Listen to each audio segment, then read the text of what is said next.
I want you to picture two people in their early 60s. Same country, same generation, both worked for more than 4 decades. Both earned roughly middle-class incomes over their lifetimes. The first person retires at 65 with a net worth of $1.2 million. They own their home. They have retirement accounts. They have no major debt. On paper, they look prepared, responsible, successful even. But when they stop working, something unexpected happens. Their lifestyle quietly begins to shrink. They hesitate before spending. Vacations become rare. Home repairs get delayed. Healthcare costs feel heavier each year. Inflation keeps moving while their savings do not. They never feel unsafe exactly, but they never feel secure either. Retirement becomes a careful balancing act between fear and restraint. Now picture the second person. They retire at 65 with a net worth of $2.4 million. Same career length, similar income path, no lottery, no inheritance, no extraordinary investing genius. And yet their retirement feels entirely different. They travel when they want, they help their children without anxiety, market downturns do not shake their confidence. Unexpected expenses are inconveniences, not threats. Their lifestyle does not shrink. It expands slightly, then stabilizes. Same generation, same working years, both millionaires. But one experiences retirement as limitation, the other experiences retirement as freedom. This is not a story about being rich. It is a story about a number most people misunderstand for their entire lives. The number they believe is enough for retirement is often dramatically lower than reality, not because experts are pessimistic, not because markets are broken, but because people consistently underestimate one specific force that compounds silently for decades. Most retirement planning still orbits around an outdated assumption that retirement lasts 15 to 20 years, that you stop working at 65 and life gradually winds down, that spending naturally decreases, that risk diminishes with age. But the world quietly changed while that assumption remained. Today, a healthy 65-year-old couple has a very real chance that one partner will live past 90. Many will reach 95. Some will cross 100. Retirement is no longer a short final chapter. It is a second adult lifetime that must be financed without employment income. And that changes the math completely, because retirement savings are not measured against years worked. They are measured against years lived after work stops. If you retire at 65 and live to 95, your savings must sustain 30 years. 30 years of housing, food, utilities, transportation, healthcare, taxes, and everything else life continues to require. Most people do not emotionally grasp the length of that timeline. 30 years feels abstract at 40, but it is longer than most careers, longer than most mortgages, longer than the time between early adulthood and middle age. You are not saving for old age. You are saving for another full adult life. And once you see retirement this way, the net worth required stops feeling excessive and starts feeling simply mathematical. Once you understand that retirement may last 30 years or more, the next question becomes unavoidable. How much does one adult life actually cost? Most people approach retirement backwards. They start with a round number, 1 million, maybe 1.5. It sounds large. It feels responsible. It has psychological weight. But retirement does not care about round numbers. It responds to expenses. Let's walk through a simple example. Imagine you need $70,000 per year to live comfortably in retirement. Not extravagantly, just comfortably. Housing costs, food, insurance, travel occasionally, healthcare premiums, property taxes, replacing a car every decade, helping grandchildren. Ordinary life. $70,000 per year over 30 years is $2.1 million, and that is before accounting for inflation. If inflation averages just 3% annually, the purchasing power of your money gets cut nearly in half over 24 years. That means $70,000 today may need to become $100,000 in later years to maintain the same standard of living. This is why the popular 4% rule exists. It suggests that you can withdraw roughly 4% of your portfolio annually, adjusted for inflation, with a reasonable chance of not running out over 30 years. 4% sounds small, but it reveals something important. If you need $70,000 per year, you divide divide that by 0.04. That equals $1.75 million.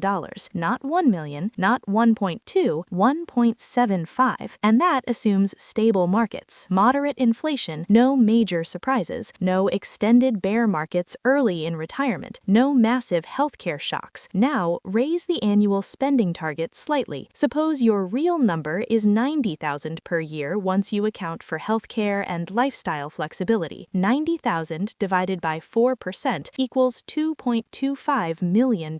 Suddenly, the difference between millionaire and financially secure retiree becomes clear. $1 million generates about $40,000 per year at a 4% withdrawal rate. That may supplement Social Security, but it rarely sustains full independence. This is the gap most people never calculate honestly. They celebrate reaching 7 figures without translating it into sustainable income. They assume the label millionaire equals security, but retirement math does not care about labels. It cares about cash flow durability. And here is where it becomes uncomfortable. Healthcare costs tend to rise faster than general inflation. Long-term care can cost tens of thousands per year. Market returns are not smooth. Some decades underperform. Sequence of returns risk means a market downturn early in retirement can permanently damage a portfolio's longevity. All of these forces push the required number higher, not lower. So when you hear that many retirees need 2 million or more to feel fully secure, it is not fear-based exaggeration. It is the result of simple multiplication stretched across a lifespan that is longer than previous generations ever imagined. Retirement is no longer about surviving until 75. It is about financing life until 95. And that subtle shift quietly doubles the number most people think they need. But there is something even more dangerous than underestimating longevity. It is underestimating lifestyle inertia. Most people assume their spending will naturally drop in retirement. They imagine fewer commutes, fewer professional clothes, fewer work-related expenses. And that part is true. Some costs disappear, but other costs quietly replace them. You are home more, so utilities rise. You travel more, so discretionary spending increases. You invest in hobbies. You eat out differently. You may support adult children longer than expected. You may help with grandchildren. Healthcare slowly expands from minor premiums to recurring treatments. Retirement does not automatically become cheaper. It becomes different. There is a concept called the retirement spending smile. Research shows spending often rises in the early years of retirement, dips slightly in the middle, then rises sharply again in the later years due to healthcare and assistance costs. That curve surprises people. They assume a straight line downward. The reality is more like a shallow U-shape, which means the middle years may feel manageable, but the later years can become financially intense if not properly prepared. Now, add one more force that rarely gets discussed honestly: sequence of returns risk. If markets drop significantly during your first 5 years of retirement, you are withdrawing money from a declining portfolio. That combination can permanently reduce the lifespan of your savings. Even if markets recover later, the damage from early withdrawals compounds. 2 retirees can start with the exact same net worth. One experiences strong early returns, the other retires into a recession. 10 years later, their financial trajectories look completely different. This is why bare minimum retirement numbers are dangerous. They leave no margin for poor timing. Margin is what transforms retirement from fragile to resilient. And this is where most financial planning becomes overly optimistic. It assumes average returns, average inflation, average health outcomes, average market cycles. But retirement is not lived in averages. It is lived in specific years, specific downturns, specific medical events, specific life surprises. The question is not what happens if everything goes according to plan. The question is what happens if it does not. If you retire with 1.3 million when you truly needed 1.9, you may not feel the difference immediately. The first 5 years might look identical, but slowly, subtly, your flexibility shrinks. You postpone expenses. You hesitate. You feel the background tension of math that no longer fully supports your life.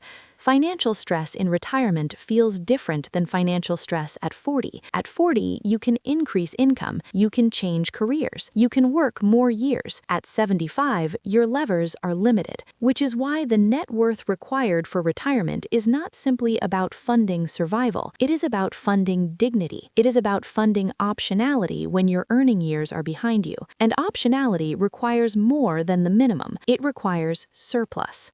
So, what is the number most people actually need? The honest answer is uncomfortable. For many middle to upper middle class households in developed countries, true retirement security begins somewhere between $2 and $3 million in investable assets. Not because everyone needs luxury, not because everyone plans to travel the world in private jets, but because math, inflation, healthcare, and longevity quietly push the required number higher than intuition suggests. Let's ground this in structure instead of fear. Start with annual spending. Assume $80,000 per year in today's terms. That is not extravagant in many cities. It covers housing costs, food, insurance, transportation, travel, taxes, and modest flexibility. Apply the 4% rule. 80,000 divided by 0.04 equals $2 million. Now consider taxes. Retirement withdrawals from traditional accounts are often taxable. If your effective tax rate is 15%, your gross withdrawal may need to be closer to $92,000 to net $80,000. 92,000 divided by 4% equals $2.3 million. Now add healthcare buffers. Long-term care, assisted living, or in-home support can easily cost $60,000 to $100,000 per year later in life. Even if you never need full-time care, partial assistance over several years can significantly increase expenses. This is how a comfortable $2 million target becomes $2.5 without lifestyle inflation. And we have not yet discussed geographic differences. Living in a low-cost area changes the math. Living in a high-cost coastal city raises it substantially. Property taxes alone can shift retirement needs by hundreds of thousands over 30 years. The number is not universal, but the pattern is consistent. Retirement requires more than most people assume. Here is the mistake many high earners make. They assume their income level automatically translates to retirement readiness. Someone earning $150,000 per year often believes they will naturally accumulate enough over time, but income does not determine retirement security. Savings rate does. A person earning $70,000 and saving 25% may retire more securely than someone earning $150,000 and saving 10%, because retirement math compounds savings rate far more than salary prestige. The retirement equation is brutally simple. Net worth at retirement equals lifetime savings multiplied by time multiplied by return. Time and savings rate dominate the outcome, and this is where defining enough becomes powerful. If you decide early in life that $60,000 or $70,000 per year in retirement is enough, you can design your saving strategy accordingly. But if you allow lifestyle to expand indefinitely, your retirement number expands with it. Someone accustomed to spending $120,000 per year does not magically become comfortable on $60,000 at 65. Lifestyle inertia follows you into retirement. The higher your spending baseline, the higher your required net worth, which means the most powerful retirement strategy is not chasing extreme returns. It is controlling lifestyle growth while income rises, because every additional $10,000 of annual retirement spending requires roughly $250,000 more in net worth. Small spending increases create massive portfolio requirements. That is the multiplier effect most people never calculate. Now, here is the part that almost nobody talks about. The number you need to retire is not just a financial calculation. It is a psychological threshold. There is a difference between mathematically surviving retirement and emotionally feeling secure inside it. You might be able to retire on $1.5 million if everything goes right. Strong market returns, stable inflation, minimal healthcare surprises, disciplined withdrawals, no major family emergencies. But retirement built on everything going right feels fragile. You watch the markets more closely than you should. You hesitate before large purchases. You second-guess helping your children. You delay experiences because you are unsure what the next decade holds. That constant background tension changes the quality of retirement. Now, compare that to someone who retires with surplus. They need $1.8 million, but they have $2.5. They do not need to optimize every withdrawal. They can absorb market downturns downturns without panic. They can increase spending slightly in good years. They can handle unexpected costs without recalculating spreadsheets at midnight. The emotional difference between enough and more than enough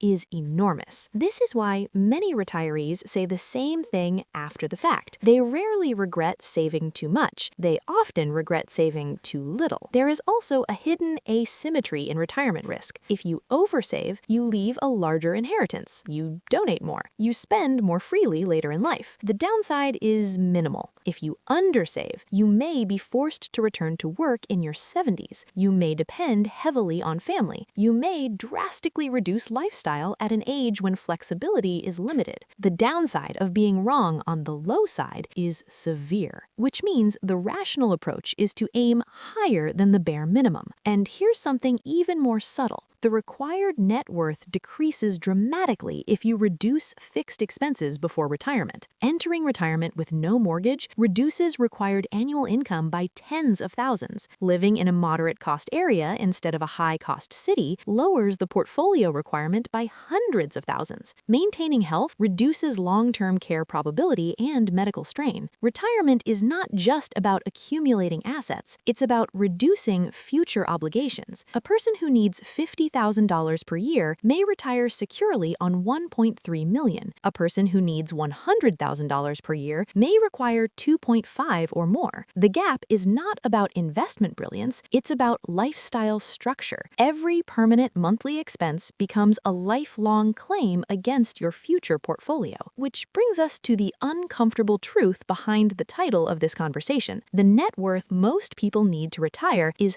higher than they think because they plan retirement around hope instead of structure. They assume markets will cooperate. They assume health will remain stable. They assume spending will fall naturally. They assume inflation will remain tame. Hope is not a retirement strategy. Margin is. And margin requires a number that feels slightly excessive while you are working, but feels deeply calming once you are not. So where does this leave you? Not with fear, not with discouragement, but with clarity. Because once you understand that retirement is a 30-year financial commitment, that lifestyle determines the required portfolio more than income prestige, and that margin matters more than minimums, the path forward becomes surprisingly straightforward. First, calculate your real annual spending, not your imagined lean version, not your optimistic retirement fantasy, your actual current baseline. Strip out temporary expenses if necessary, but be honest about what life costs you today. Second, decide whether that number represents enough. If it does not, adjust now while you still control income. Every $10,000 of annual spending you eliminate permanently reduces your retirement requirement by roughly $250,000. That is the multiplier working in reverse. Third, aim for flexibility, not perfection. Social Security may cover part of your expenses. A pension, if you have one, reduces the portfolio required. Part-time work early in retirement lowers withdrawal pressure, but treat these as buffers, not foundations. Fourth, prioritize savings rate over investment theatrics. The difference between saving 15% and 25% of your income over 30 years is not small. It is transformative. Compounding rewards consistency far more than prediction. And finally, define your enough before lifestyle defines it for you. Because here's the quiet danger most high earners face. Income rises, comfort rises, standards rise, and without noticing, the retirement number drifts upward year after year. The person who could have retired securely with $2 million now needs $3 million, not because of inflation, but because their identity became tied to a higher consumption baseline. Retirement security is not built in the final decade of work. It is built in the decades before, when habits form and expectations solidify. Let me return to the two retirees we started with. The first retired with $1.2 million and felt cautious, not poor, not desperate, but constrained. The second retired with $2.4 million and felt free. The difference was not luck, it was not brilliance, it was not extreme income. It was understanding the true length of retirement, respecting inflation, accounting for healthcare, controlling lifestyle growth, saving consistently, and aiming above the minimum rather than directly at it. The net worth most people need to retire is higher than they think because retirement is longer than they imagine, more variable than they expect, and less forgiving than they assume. But the good news is equally powerful. The earlier you recognize this, the more time compounding has to work for you, the more intentional your spending becomes, the clearer your target feels, the calmer your future looks. Retirement is not about reaching a label, it's about reaching a number that buys you optionality when your earning years are behind you. And that number, while higher than most expect, is not unreachable. It is simply mathematical. And math, unlike hope, is something you can build toward deliberately, 1 year at a time.